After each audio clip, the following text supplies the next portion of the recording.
Hello guys, welcome again on this channel. और आज हम लोग फिर से एक टॉपिक जो हमारा लास्ट वीडियो में कंप्लीट नहीं हो पाया था उसको आगे कंटिन्यू करेंगे।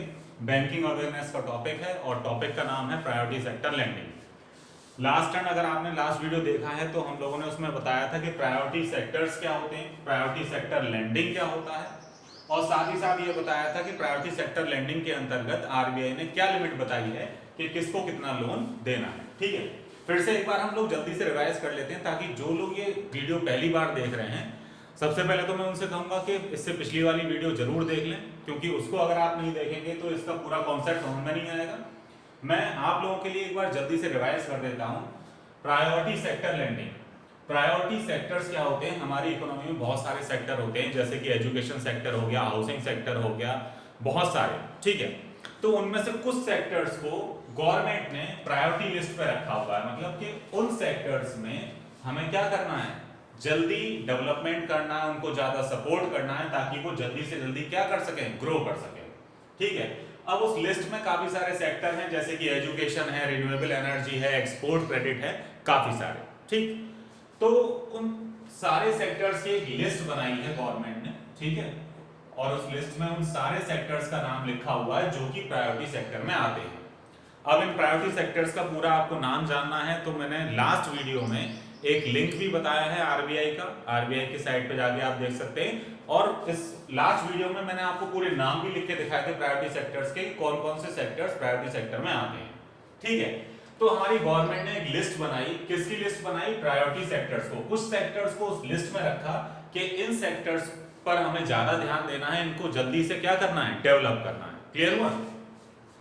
अब गवर्नमेंट अपनी तरफ से तो क्या कर रही है, एफर्ट कर ही रही है इन सेक्टर्स को बूस्ट अप करने के लिए, इन सेक्टर को और तेजी से डेवलप करने के लिए बहुत सारी योजनाएं चला रही है हमारी सरकार। ठीक है, अब लेकिन गवर्नमेंट की जो एफर्ट्स हैं वो काफी नहीं है भाई, वो तो अपनी तरफ से मदद कर ही रही है, वो चाहती है कि और भी कोई ऐसी संस्था हो जो इनकी मदद करे।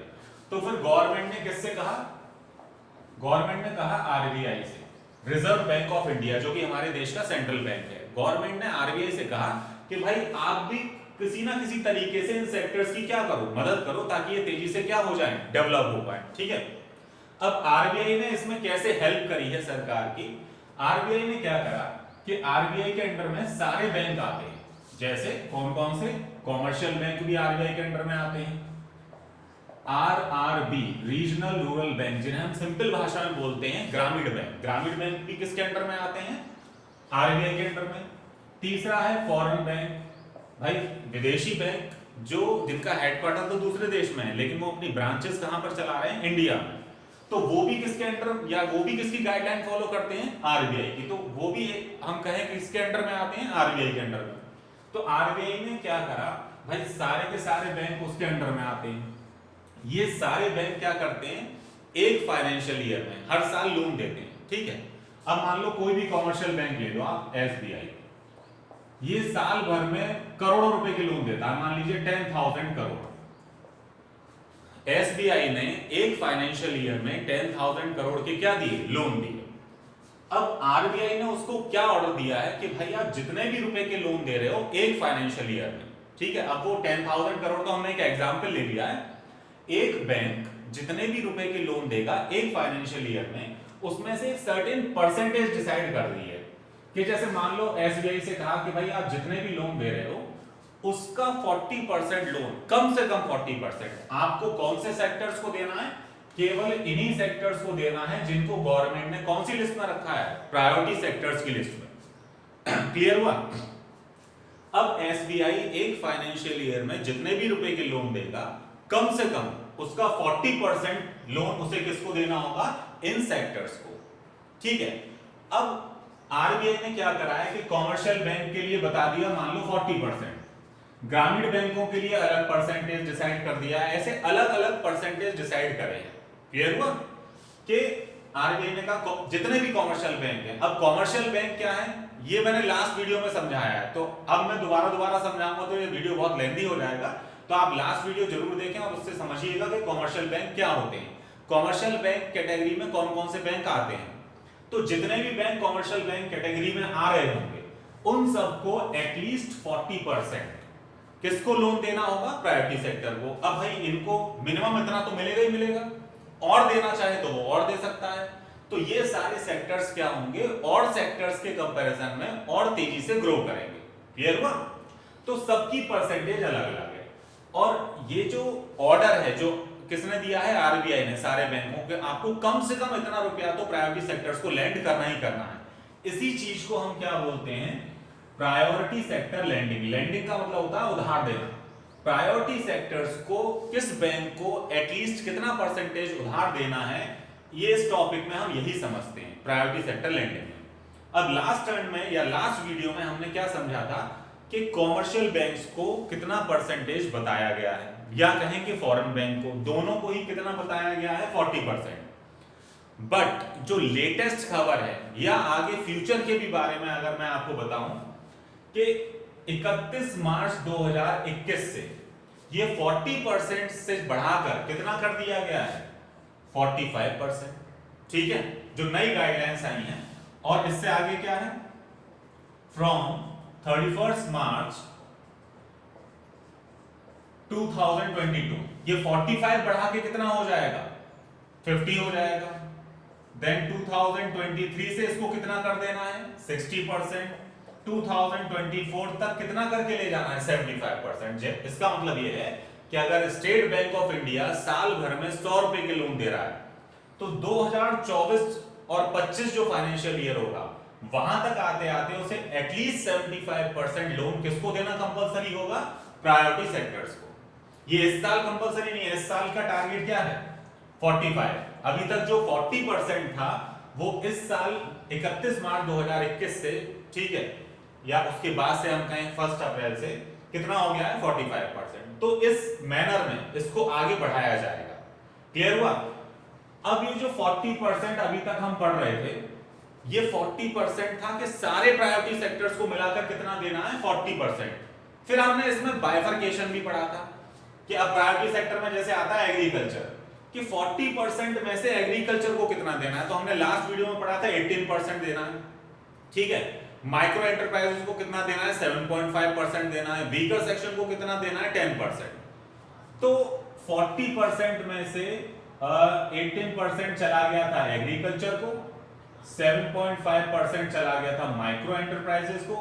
अब माइक्रो एंटरप्राइजेस क्या होती हैं ये भी मैंने लास्ट वीडियो में समझाया है, आप समझ सकते हैं वहां पर कि माइक्रो एंटरप्राइजेस क्या होती हैं। इस एग्रीकल्चर में मैंने समझाया था आपको कि स्मॉल फार्मर और मार्जिनल फार्मर क्या होते हैं, वो भी आप मेरी लास्ट वीडियो से समझ सकते हैं। तो इसीलिए मैं आपसे कह रहा हूं कि ये वाली वीडियो आपको तभी समझ में आएगी अच्छे से जब आप इससे पहले वाली वीडियो मेरी देख लेंगे। ठीक है, तो आप सब लोग देखिएगा। अभी हम आगे कंटिन्यू करते हैं कि 40 देना था कॉमर्शियल बैंक्स को, ठीक है, और फॉरेन बैंक्स को। अब उस 40 में से भी कितना कितना किस प्रायोरिटी सेक्टर को देना है? 40% तो सारे प्रायोरिटी सेक्टर्स को मिलाकर देना है। 40 में से 18% देना था एग्रीकल्चर को, 7.5% देना था माइक्रो एंटरप्राइजेस को, और 10% देना था वीकर सेक्शन। यहां तक हम लोगों ने लास्ट वीडियो में पढ़ लिया था। ये मैंने इतना जो रिवाइज करवाया है केवल उन्हीं स्टूडेंट्स के लिए जो ये वाली वीडियो पहली बार मतलब डायरेक्टली यही वीडियो देख रहे हैं। क्लियर हुआ? अब हम लोग पढ़ते हैं कि भाई बचा कितना। तो अगर आप इन सबको जोड़ोगे तो करीब करीब 35.5% आएगा। देखिए 18 और 10 28 हो गया, 28 और 7.5 13 35.5 हो गया। बचा कितना परसेंटेज 40 में से? बचा है 3.4%। अच्छा, लास्ट वीडियो में ये बताया था कि 3.5% पर्टिकुलरली किसी एक सेक्टर को असाइन नहीं है, जैसे 18% एग्रीकल्चर को ही असाइन है। ये जो 3.4% है इसमें बहुत सारी चीजें आ जाती हैं। जैसे आ जाता है हमारा MSME, micro small and medium enterprises. ठीक है, तो आज की वीडियो में हम इसके आगे से कंटिन्यू करेंगे। 35.5% तो हमारा कवर हो गया था आउट ऑफ 40, बचा था 3.4%। तो वो किसी एक पर्टिकुलर प्रायोरिटी सेक्टर को असाइन नहीं है। उसमें कई सारे प्रायोरिटी सेक्टर के बारे में बताया गया है कि इनको रुपए के फॉर्म में आप कितना कितना दे सकते हो, यहाँ परसेंटेज के फॉर्म में नहीं बताया गया है। तो ये जो 3.4% है इसको आप परसेंट के फॉर्म में ना समझ के आप इसको कैसे समझो, ये 3.4% को यहाँ पे मनी के फॉर्म में डिवाइड कर दिया गया है। क्लियर हुआ? तो अब वो जो 3.4% है उसमें पैसा करोड़ रुपया हो सकता है। ठीक है, अब एमएसएमई को क्या कहा गया, micro small and medium enterprises को ज्यादा से ज्यादा कितना लोन दिया जा सकता है, दैट इज 5 करोड़।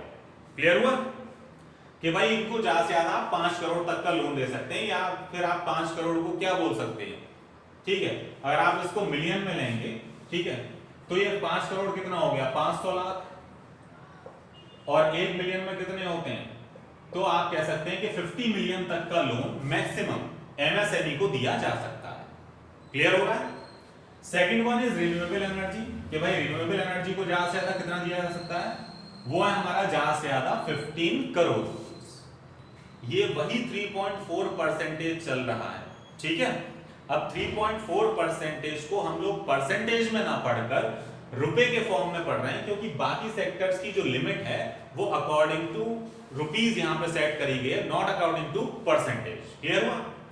तो रिन्यूएबल एनर्जी आपके लिए आप क्या कर रहे हैं, कहीं सोलर प्लांट लगा रहे हैं, ठीक है, या सोलर पार्क बना रहे हैं, तो जो प्रायोरिटी सेक्टर लैंडिंग है उसके अंतर्गत आपको ज्यादा से ज्यादा कितने का लोन मिल जाएगा, 15 करोड़ का।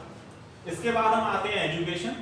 एजुकेशन को ज्यादा से ज्यादा कितना लोन दिया जा सकता है, प्रायोरिटी सेक्टर के अंतर्गत 10 लाख। अब आप लोग ये मत सोचिएगा कि इन सेक्टर्स को इससे ज्यादा लोन नहीं मिल सकता। भाई प्रायोरिटी सेक्टर के अंतर्गत जो लोन दिए जाएंगे उनमें जो परसेंटेज ली जाएगी, रेट ऑफ इंटरेस्ट लिया जाएगा, वो क्या दिया जाएगा, कम।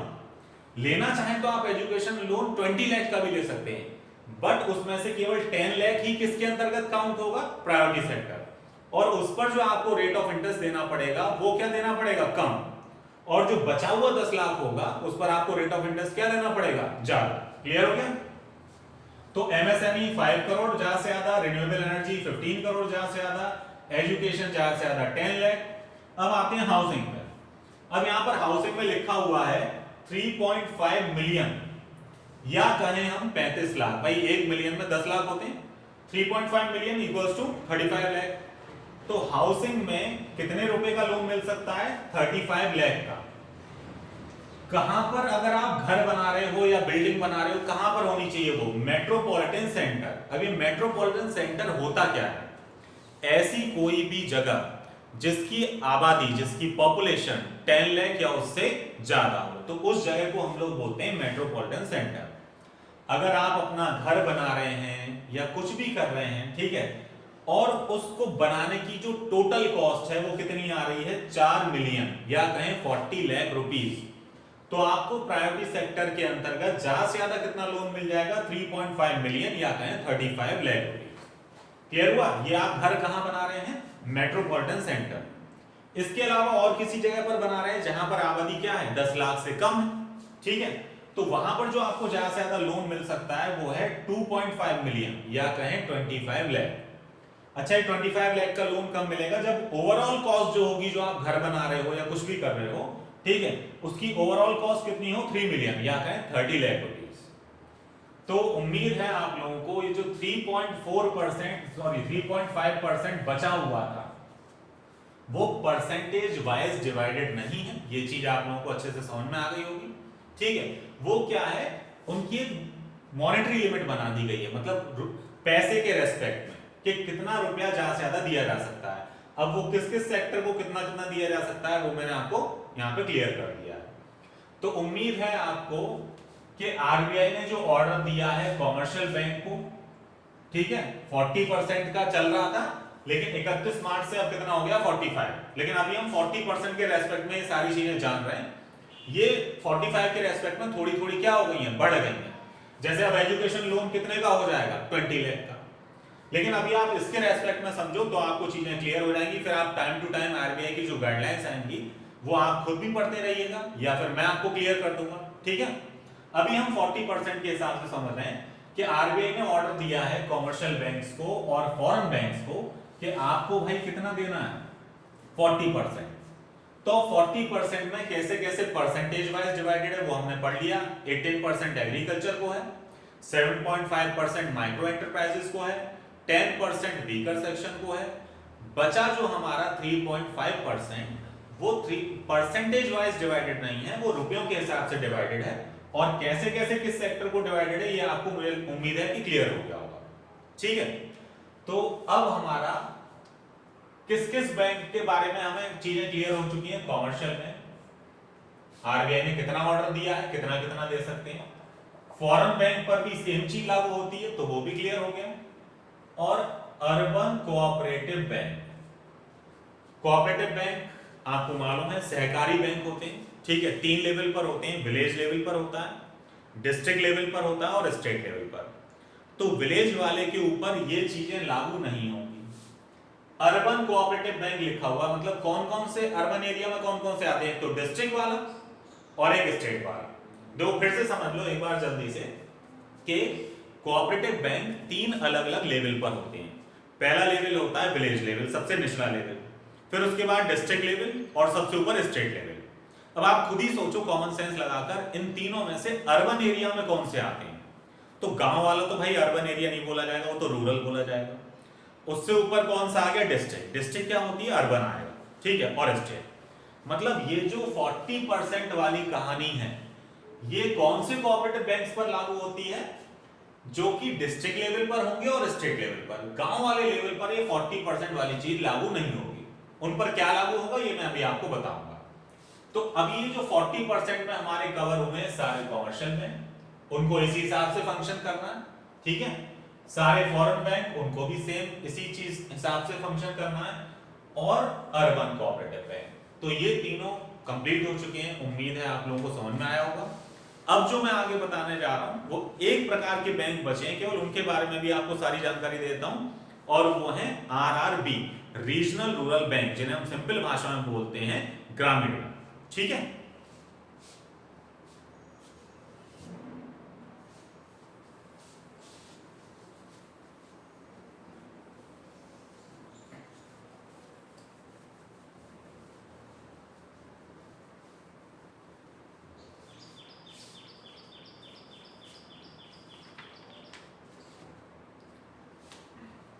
जी, तो आरआरबी के बारे में लिख लेते हैं कि आरआरबी रीजनल रूरल बैंक, इनको ओवरऑल कितना परसेंटेज देना है प्रायोरिटी सेक्टर को। जैसे अभी तक कॉमर्शियल बैंकों को हमें पता चला ओवरऑल कितना देना है, 40%। अब जानते हैं कि आरआरबी को ओवरऑल कितना परसेंटेज देना है। तो यहां पर मैं आपको बता दूं कि इनको 75% देना है। मतलब एक ग्रामीण बैंक अगर एक फाइनेंशियल ईयर में या कहें एक साल में 100 रुपए के लोन देता है टोटल मिलाकर, तो एटलीस्ट 75 रुपीज के लोन, या 75% कह दें या 75 रुपीज कह दें, इतने रुपए के लोन उसे कौन से सेक्टर्स को देने होंगे, प्रायोरिटी सेक्टर्स को। क्लियर हुआ? तो ओवरऑल परसेंटेज आपको उम्मीद है क्लियर हो गया होगा। अब इसमें जान लेते हैं बाइफरकेशन क्या क्या है।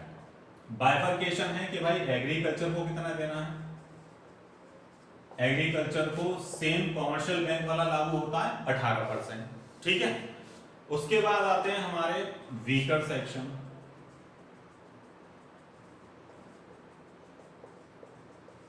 वीकर सेक्शन को कितना देना है, तो यहां पर उसमें कुछ चेंज है, क्योंकि कॉमर्शियल बैंकों को कितना देना था वीकर सेक्शन को, ओनली 10%, बट ग्रामीण बैंकों को वीकर सेक्शन को कितना देना है, 15%।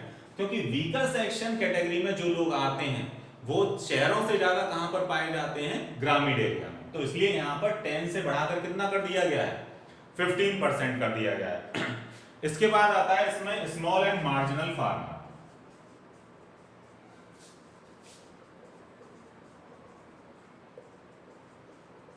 Small and marginal farmers,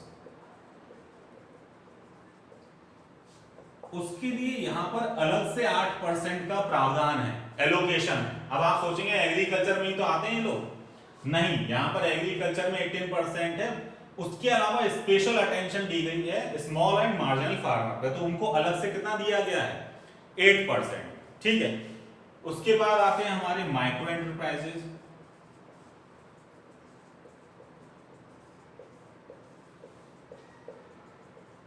micro enterprises को यहां पर है 7.5%। क्लियर हुआ?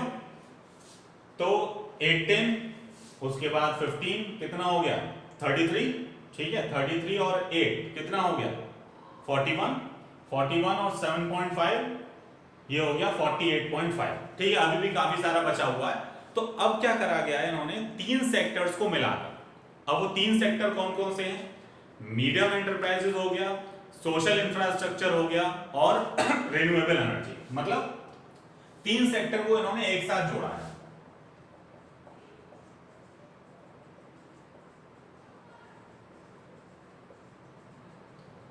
मीडियम एंटरप्राइजेस, सोशल इंफ्रास्ट्रक्चर, ये यहां पर आ नहीं पा रहा है तो उसके बाद में यहां पर लिख दे रहा हूं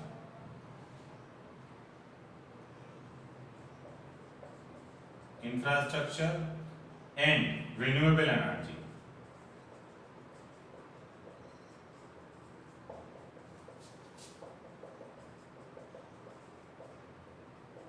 इन तीनों को ही मिलाकर टोटल बोला गया कि भाई आप इन तीनों को मिलाकर कितना दे दीजिए, 15% दे दीजिए, ठीक है।